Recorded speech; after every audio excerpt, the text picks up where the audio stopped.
মোগলাই বানাইতেছি ঘরের ভিতরে। এখন দিব ডিম, পেঁয়াজ, ধনিয়া পাতা, কাঁচামরিচ, সাথে হালকা মাংস ফ্রেশ, আর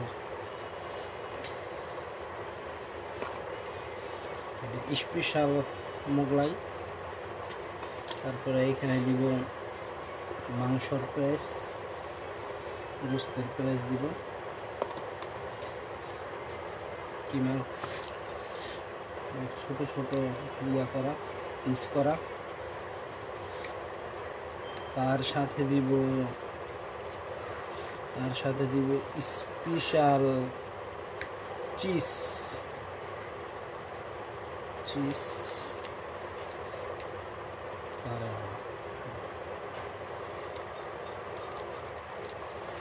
চিজ দিতেছি।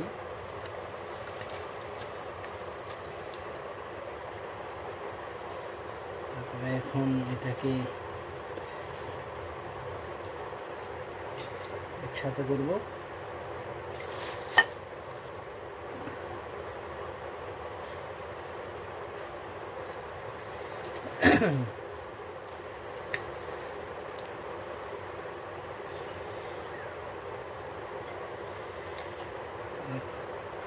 বলডানো শেষ, একদম লাগাই দিতে হবে যাতে না ছুটে যায়।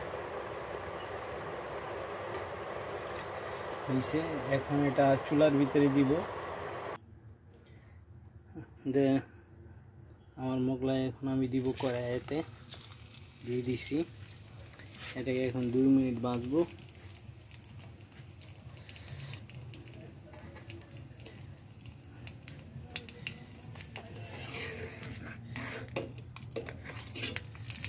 লাড়াচাড়া করা যাবে না, এটা একটু ভাজা ভাজা হলে তারপরে এটাকে লাড়াচাড়া করব।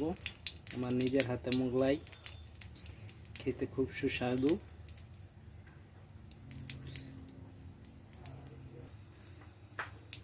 এখন একটু হালকা লাড়া দিব এটাকে, বেশি লাড়া দিলে এটা ভেঙে যাবে।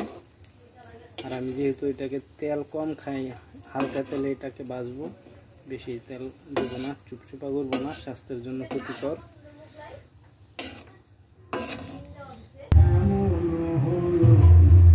এদিকটা বাজতেছি একটা, আর এদিকটা আমি একটা খাইতেছি, আর এদিকটা একটা বাজতেছি। খুব সুস্বাদু, নিজের হাতে বানানো মোগলাই। এক পিঠ হয়েছে, উল্টাই দিছে, কি সুন্দর কালার হয়েছে, মাশাআল্লাহ। আরেক পিঠ হলে এখন আমরা এটাকে নেমে ফেলবো।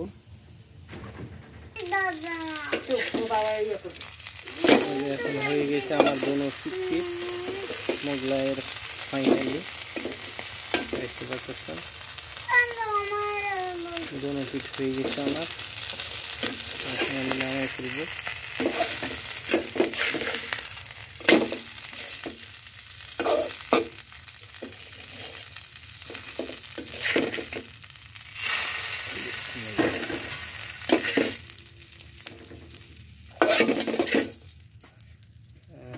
হয়ে গেছে, কি সুন্দর, মাশাআল্লাহ।